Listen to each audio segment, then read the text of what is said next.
avoir des petits livres blancs qu'on vous a laissés, avec lesquels vous pouvez repartir. Et on va aujourd'hui parler d'expérience utilisateur et plus précisément de recherche utilisateur. Pour ceux qui... Bonjour. Bonjour. Bonjour. Vous m'entendez? Oui, très bien. On vient de commencer. On vient juste de commencer. Ok, donc c'est Amal Lavadi de la Marocaine de la filiale marocaine. Ok, super. Super. Bonjour Amal. Bonjour. Donc moi je m'appelle Grégoire, je suis directeur des opérations et associé chez Fairfection. Fairfection, une entreprise qui existe depuis 4 ans, qui est spécialisée sur la recherche utilisateur. Et la raison pour laquelle on a décidé de créer cette entreprise il y a 4 ans, c'est de résoudre finalement le pont qui, à notre sens, n'est pas suffisamment solide entre les personnes qui construisent le web aujourd'hui et les personnes qui l'utilisent. Et donc nous, on essaye d'être la voix au maximum des personnes qui l'utilisent. Donc on va aujourd'hui se parler de comment les interroger, comment analyser les résultats de nos interrogations et utiliser ces résultats dans la construction d'expériences digitales, mais pas que. Donc je suis désolé pour ceux qui étaient déjà là aux premières sessions lundi et mardi. Je vais réintroduire un petit peu ce qu'on appelle l'expérience utilisateur et comment se place la recherche utilisateur à l'intérieur de cet ensemble. Ensuite, je vous parlerai un petit peu plus de notre métier, de comment on l'applique, etc. Et on essaiera d'aller jusqu'au plus pratique à la fin, en vous montrant un maximum d'exemples, de tests et d'études qu'on peut faire pour justement améliorer les expériences qu'on propose à nos clients. Donc une petite introduction à la recherche utilisateur. On avait peut-être déjà parlé, et ce visage vous est peut-être familier. L'expérience utilisateur, c'est un terme qui a été inventé en 1993. En fait, le premier job d'expérience utilisateur s'appelait User Experience Architect chez Apple. Et c'était un garçon qui s'appelle Don Norman qui depuis a fondé le Nielsen Norman Group, qui est un petit peu, on va dire, l'étoile du Nord dans l'expérience utilisateur. Et en fait, la raison pour laquelle ce job a été créé et le terme User Experience a été créé, allez-y, hein, on vient juste de démarrer. C'était justement que selon Don Norman à l'époque, on ne comprenait pas suffisamment ce qu'était l'expérience de l'utilisateur, parce qu'on avait tendance à la réduire à une interface. Donc à l'époque, on appelait ça Human Interface and Usability, et finalement, en fait, ce que lui dit à cette époque-là, c'est l'expérience utilisateur, c'est pas uniquement une interface, mais c'est aussi le hardware qu'il va utiliser, c'est aussi l'environnement dans lequel il est, c'est aussi son expérience passée, donc finalement, qui il est va avoir un impact sur la manière dont il utilise un produit ou un service, etc. Donc c'est quelque chose qui est beaucoup plus global que uniquement l'interface. Et c'est vrai que c'est un petit peu la difficulté aujourd'hui dans la manière dont on utilise le terme expérience utilisateur, parce que vous allez souvent voir des gens qui sont UX designers de sites internet par exemple. Mais finalement, l'expérience d'un utilisateur, elle va souvent au-delà du site internet, etc. Donc il faut vraiment essayer de le comprendre comme quelque chose qui est le plus large possible pour arriver à l'identifier et arriver justement à construire une expérience utilisateur qui est consistante et qui va répondre à tous les besoins du client à la fin. Si on prend l'expérience utilisateur d'un client Société Générale, ça passe évidemment pas que par l'application, pas que par un conseiller, pas que voilà, c'est tout finalement, toutes les interactions qu'on va avoir avec un produit ou un service. Et ça, c'est essentiel. Vous avez une petite vidéo d'ailleurs de Don Norman qui explique d'où vient le terme UX et qui est très très bien, qui est disponible sur YouTube. Et un de ses ouvrages qui s'appelle The Design of Everyday Things, justement, qui explique pourquoi est-ce que l'expérience utilisateur a un impact sur tous les objets et services qu'on utilise aujourd'hui, que ce soit une théière ou une application mobile. La petite différence avec le design, qui est importante, et je pense qu'il y en a déjà qui ont vu ce schéma, c'est qu'il y a une différence entre la manière dont on construit un service et la manière dont on l'utilise. Et finalement, il y a un seul service, un seul produit, mais il y a une infinité d'expériences utilisateurs, et c'est ça qui est intéressant, parce que, et alors c'est encore plus vrai dans le web, parce qu'un site ou une application va vivre différemment selon les appareils sur lesquels on les fait tourner, selon la connectivité, selon l'utilisateur qui va s'en servir, selon le contexte, etc. Donc l'idée, ça va vraiment d'essayer de comprendre finalement quels sont, parce que là on voit un chemin, mais la vérité c'est que pour une application, il y a quasiment une infinité de chemins. Et du coup, ce qu'on va essayer de comprendre justement, c'est comment est-ce qu'on peut réussir à répondre avec un service ou un produit unique à des problématiques qui peuvent être très très diverses. Et donc plus on va arriver à les identifier, mieux on va réussir à y répondre. Une autre personne qu'on aime bien, c'est Ash Maurya. Je ne sais pas si vous connaissez, c'est la personne qui a démocratisé la méthode qu'on appelle Lean, donc qui a été écrite par Eric Ries aux États-Unis. En gros, la méthode Lean, ce qu'elle explique, c'est comment est-ce qu'on trouve le chemin le plus court entre une idée et un business model qui fonctionne. Et donc ce que dit Ash Maurya, c'est évidemment, quand on construit une expérience, un business, etc., il faut être capable d'écouter les utilisateurs pour savoir finalement comment on va construire un service, un produit qui leur correspond. Mais écouter les utilisateurs, ça ne suffit pas, il faut savoir comment s'y prendre, comment analyser ce qu'ils disent et du coup savoir en tirer des conclusions. Et c'est un petit peu là-dedans qu'on va rentrer maintenant. Donc il a écrit ce livre qui s'appelle Running Lean sur la méthode Lean qui est très très intéressant. Et la manière dont la méthode Lean va s'appliquer à l'expérience utilisateur, c'est-à-dire finalement comment est-ce qu'on va faire entre le moment où on a identifié un besoin chez l'utilisateur ou un besoin interne à notre entreprise en disant maintenant on veut proposer des assurances. Il y a des gens qui ont effectivement besoin d'assurance. Quel est le chemin le plus court entre le moment où on a identifié le besoin et le moment où on va proposer un service qui va répondre au mieux aux besoins de ses utilisateurs? En fait, pour trouver ce chemin le plus court, on va rentrer dans un cycle où on va essayer d'introduire l'utilisateur le plus tôt possible à l'intérieur du cycle et le plus souvent possible pour finalement éviter de construire des offres ou des expériences qui ne vont pas lui correspondre. Donc à chaque étape, là c'est une version très simplifiée, mais on verra à la fin que dans un cycle de création de services ou de produits, il y a énormément d'étapes dans lesquelles on peut faire rentrer l'utilisateur, que ce soit au moment de la définition du besoin, au moment où on va prototyper le service, au moment où on va le développer, et même une fois qu'il est développé, comment on va continuer à faire interagir et récolter des retours sur l'expérience. Qu'est-ce qui va faire aujourd'hui finalement la réussite d'une expérience liée à un produit ou à un service? C'est évidemment pas uniquement le fait d'écouter les utilisateurs, ce serait évidemment trop facile. Il y a en général trois composantes principales dans un service web en tout cas, qui est, en général, il y a un objectif qui est business derrière. Après, ça peut être un objectif social, etc. Si c'est un service qui n'est pas lié à une entreprise. Mais il ne faut surtout pas l'oublier parce que parfois, il va rentrer en contradiction avec ce que les utilisateurs vont vous dire et il faut être capable justement d'arbitrer ces choses-là. Deuxième chose, c'est qu'il y a une technologie, et ce qu'il faut voir en technologie, c'est les limites de la technologie. C'est-à-dire qu'entre ce qu'un utilisateur va exprimer et ce que vous pouvez lui proposer, il y a parfois des choses qui vont être plus ou moins possibles parce que la technologie a certaines limites, on n'est pas capable de tout faire. Il y a des systèmes qui sont parfois trop fermés, etc., pour qu'on puisse offrir telle ou telle expérience. Donc il faut évidemment avoir en tête ces contraintes-là. Et ensuite, il y a toute la partie besoin utilisateur. Et finalement, ce qu'on va essayer, c'est de résoudre ces trois éléments-là ensemble pour proposer une expérience qui est technologiquement possible, permet de répondre à nos objectifs business et fournit le service qui a le plus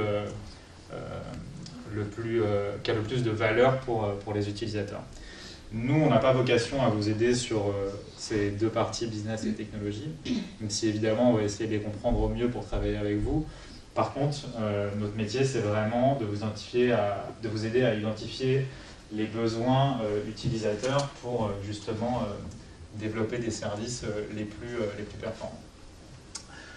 Donc maintenant, on va rentrer un petit peu dans notre métier précis, qui est de mettre en place des tests et des études utilisateurs tout au long des projets, justement pour bien comprendre ce dont les utilisateurs ont besoin, comment ils utilisent les services et comment on peut ensuite passer de j'ai vu un utilisateur utiliser mon service à je l'améliore et je priorise ces améliorations. Voilà, je vais vous expliquer un petit peu comment on fait tout ça. En 4 points clés, la manière dont notre plateforme et expertise est construite, c'est différents types d'études utilisateurs, parce qu'en fait on va voir que selon les besoins et les étapes d'un projet, on ne va pas mettre en place le même type d'études. 2, une communauté, parce que le but c'est évidemment de trouver à chaque fois un échantillon qui va être suffisamment représentatif de vous, vos utilisateurs. Donc on a un peu plus de 70 000 personnes à l'intérieur de notre panel qui vont nous permettre justement de cibler des utilisateurs spécifiques pour un besoin précis. 3, une plateforme, ce qui va nous permettre d'aller très vite et d'être très agile dans la manière dont on va pouvoir interroger les utilisateurs. Et ça, c'est un besoin qui est plus pragmatique, mais finalement aujourd'hui, le temps du web étant de plus en plus court, on a aussi besoin de trouver des manières d'interroger les utilisateurs de manière plus rapide et plus agile. Et 4, la partie expertise, parce qu'évidemment, écouter les utilisateurs, quand on le dit comme ça semble simple, mais ça ne l'est pas. C'est un métier et du coup, il y a tout un tas de méthodes d'études qui doivent être appliquées pour arriver à interroger les utilisateurs correctement et en tirer des conclusions qu'on peut utiliser. Le type de méthodologie qu'on va mettre en place, ça va être parfois des entretiens utilisateurs, donc ça c'est des entretiens individuels, ça peut aussi être des tests modérés des sites, des apps, des différents produits qu'on va faire tester. Des focus group, en général c'est plutôt très en amont dans la phase de conception d'un produit ou d'un service. Ça va justement être dans la phase d'identification du besoin qu'on va utiliser ce type de méthode. Ça peut être des sondages quantitatifs, alors ça peut arriver soit tout au début, soit à la fin finalement, et c'est très complémentaire des données qualitatives qu'on va avoir sur du test utilisateur ou des entretiens. Pour faire court, la manière dont les données quantitatives et qualitatives fonctionnent ensemble, le quantitatif va vous permettre de savoir quoi. Donc si par exemple vous avez des analytics dans une plateforme, ça vous permet de savoir combien de temps les utilisateurs passent sur une page, à quel moment ils partent à l'intérieur d'un tunnel, etc. Mais ça va malheureusement jamais vous dire pourquoi. Donc c'est là que le qualitatif va venir. Et l'idéal, c'est justement d'avoir des données quantitatives et qualitatives qu'on peut mettre en perspective en se disant « Ok, je vois que sur mes 2 millions d'utilisateurs mensuels, il y en a tout un tas qui ne reviennent pas sur l'application ou qui s'arrêtent à ce moment-là. Et du coup, je vais justement mettre en place un test pour essayer de comprendre ce qui se passe à ce moment-là et de l'expliquer. » On va faire des tests utilisateurs à distance et je vais faire un petit focus sur cette méthodologie ensuite. Et on peut aussi faire des clients mystères, donc pas uniquement sur des services digitaux, mais voilà, envoyer des clients vivre des expériences live et faire des retours ensuite à l'intérieur de notre plateforme pour justement comprendre comment ça se passe. Et du coup, on va faire un focus sur une méthodologie, les tests utilisateurs à distance, mais qui va aussi permettre de comprendre un petit peu comment la totalité des méthodologies fonctionne, parce que finalement, le déroulement est souvent le même. Comment est-ce que, du coup, on va pouvoir mettre en place ce type de méthode à l'intérieur, vous, de vos processus de construction de services et de produits ? La première chose, et qui évidemment est essentielle, c'est de bien identifier les enjeux et les objectifs d'un test, parce qu'on ne va pas pouvoir tout tester tout le temps, partout, etc. Donc voilà, plus on va être précis sur ce qu'on cherche à apprendre, plus on a de chances de réussir. La deuxième chose, c'est de bien choisir l'échantillon des utilisateurs qu'on va interroger, parce qu'évidemment, ça va avoir un impact sur ce que vous allez apprendre derrière. Ça peut être vos utilisateurs, un certain type d'utilisateurs à l'intérieur de vos utilisateurs, ça peut être des prospects, ça peut être en B2C, en B2B, enfin voilà, il y a plein d'éléments qui sont possibles. J'expliquerai ensuite un peu comment on choisit. Ensuite, on va rédiger un protocole de test ou un guide d'entretien, si c'est un focus group ou des entretiens individuels par exemple, un questionnaire si c'est un sondage, etc. Finalement, ça marche un petit peu de la même manière, quelle que soit la méthodologie.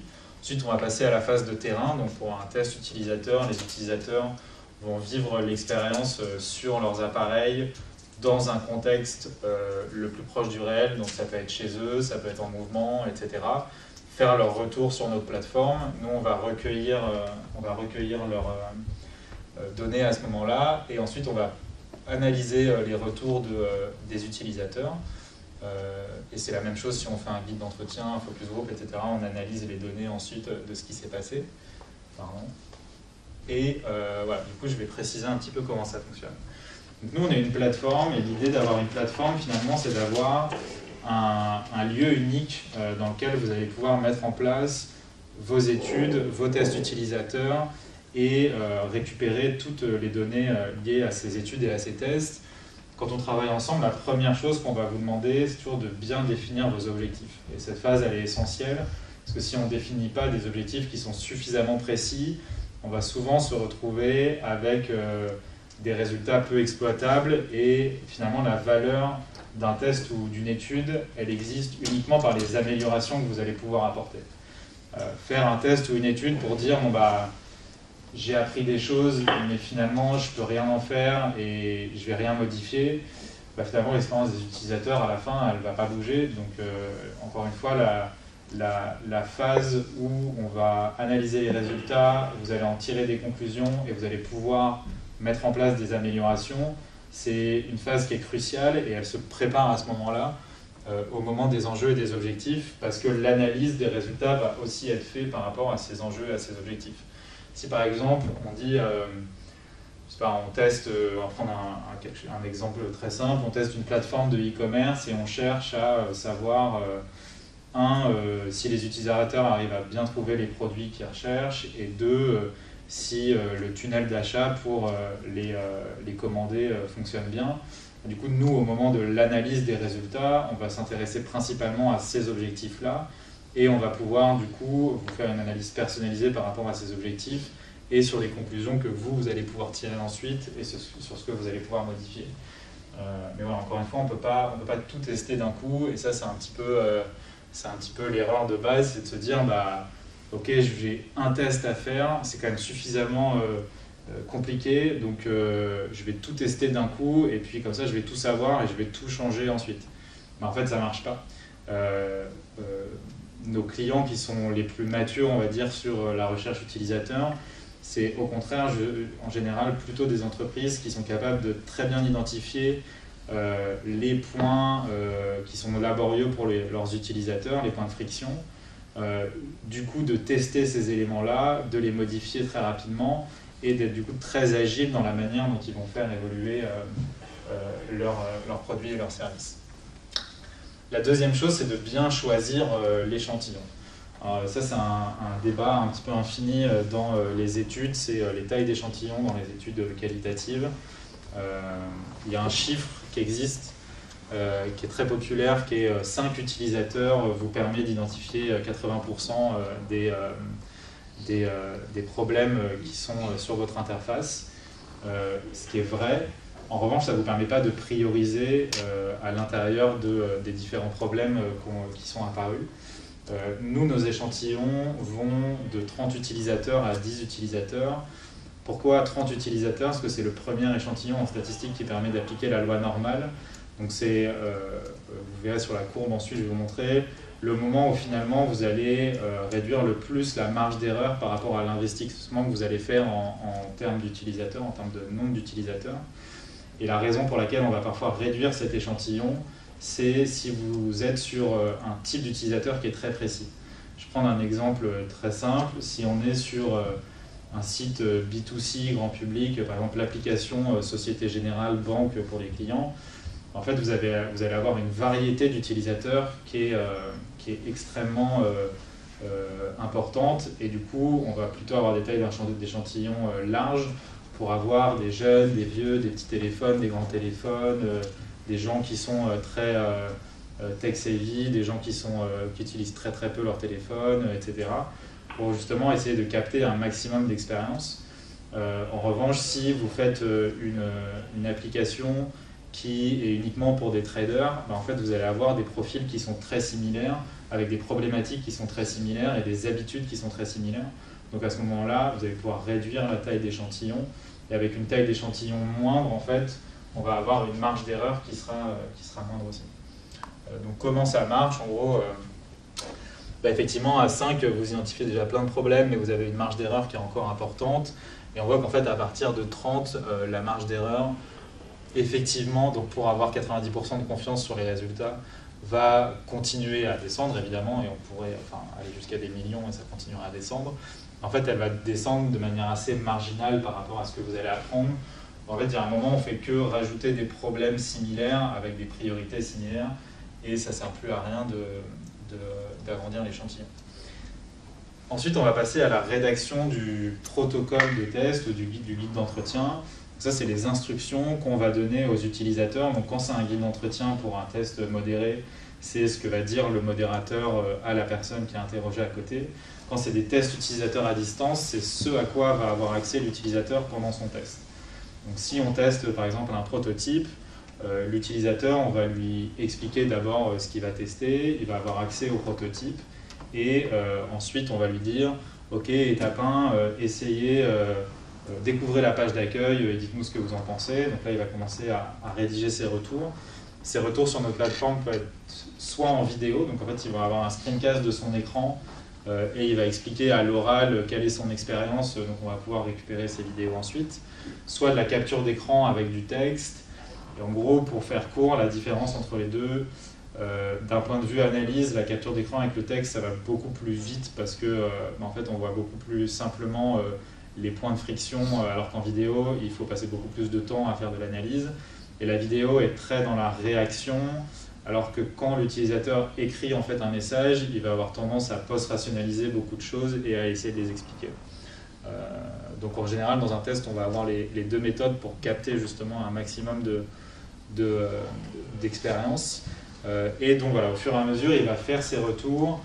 Et globalement, ce qui est important quand on rédige un protocole, que ce soit un guide d'entretien ou des instructions, c'est d'être très en empathie par rapport aux utilisateurs et du coup de rédiger des choses qui sont très simples et les plus universelles possibles. Donc évidemment, employer un vocabulaire qui va être compréhensible par tout le monde et essayer de demander le moins d'attention en fait, à l'utilisateur sur les instructions qu'on lui donne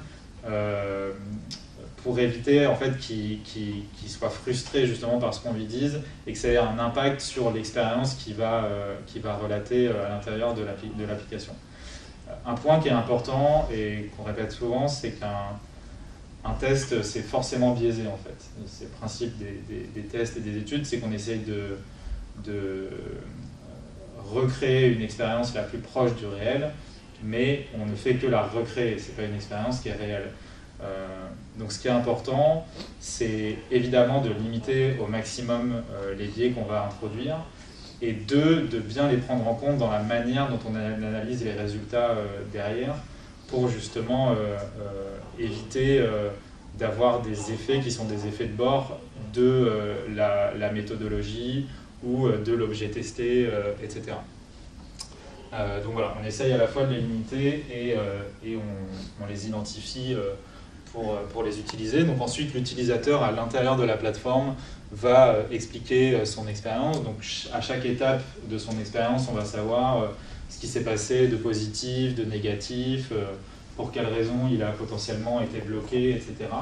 Ce qui va ensuite nous permettre en fait, de générer un rapport à l'intérieur de notre plateforme où on va analyser les données à la fois de manière qualitative, donc finalement tout ce qu'a dit l'utilisateur et tout ce qu'on a pu capter de son expérience, et de manière quantitative, on va rajouter certaines stats, donc notamment le score utilisateur que vous voyez ici, et qui a un score pour les apps qui est prédictif à 0,2, donc ça permet à nos clients d'anticiper en général les lancements d'apps et justement de tester en fait avec un échantillon réduit ce qui va se passer au moment où ils vont lancer l'app sur les stores et aussi d'anticiper une mauvaise note, on verra dans les exemples tout à l'heure, Mais c'est clair que si vous avez 2,5 au moment où vous testez avant de lancer l'application, on va plutôt vous conseiller de d'abord résoudre les gros problèmes plutôt que de la lancer. Et voilà. Et en fait, nous, on a tout un tas de benchmarks aussi par secteur qui vont nous permettre de vous dire bon, bah, vous êtes plutôt au-dessus de la moyenne ou en dessous de la moyenne, etc. Et puisque je parle de benchmark, un dernier élément qui est intéressant, c'est qu'en fait, vous pouvez évidemment tester ce que vous faites vous, mais vous pouvez aussi tester ce que font les autres. À condition que ce soit public, évidemment, vous ne pouvez pas tester ce qu'ils sont en train de construire. Mais dans les secteurs qui sont très concurrentiels, comme la banque ou l'assurance, évidemment, on a pas mal de clients qui, du coup, vont aussi faire tester les expériences des autres au même moment où ils testent leur expérience pour justement comparer les résultats et se dire ok, bah nous ce qu'on a construit c'est mieux que Orange Bank, mais par contre c'est moins bien que Boursorama, quoi, si je prends un exemple d'un test qu'on a fait récemment. Et ça vous permet non seulement de vous comparer, mais aussi de ne pas répliquer les erreurs que font les autres et de répliquer ce qu'ils font bien. Donc voilà, faut pas avoir honte de copier les autres quand ils font des choses bien. Et il faut éviter de répéter les mêmes erreurs, ce qui est quand même un classique dans un peu toutes les industries où on a tendance à se copier et pas toujours de la meilleure des manières. On a juste bien comprendre. Oui. On leur demande de tester le service d'Orange Bank. Par exemple, ouais. Mais sans passer par notre plateforme. S'ils passent par notre plateforme, en fait, simplement, vous pouvez faire un test sur vos services à vous, mais vous pouvez aussi lancer un test sur les services des concurrents. Donc les utilisateurs vont tester le service d'un concurrent. On pose ce qu'on veut qu'ils testent. Exactement. Vous allez dire, bah, moi je veux tester l'inscription à Orange Bank et la relation qu'on a au tout début de l'expérience. Donc voilà, les utilisateurs vont tester, vont faire leur retour, et vous allez voir ce qui se passe, vous allez pouvoir vous dire, bah, ok, ça c'est vrai que c'est super bien fait, ça marche très bien, ou bah, ça me semblait intéressant, mais en fait je vois que les utilisateurs, ça ne semble pas vraiment leur convenir, donc je ne vais pas le garder. Mais ça, il faut le faire dans la phase de la conception, c'est ça, avant le lancement du service ou du site internet par exemple.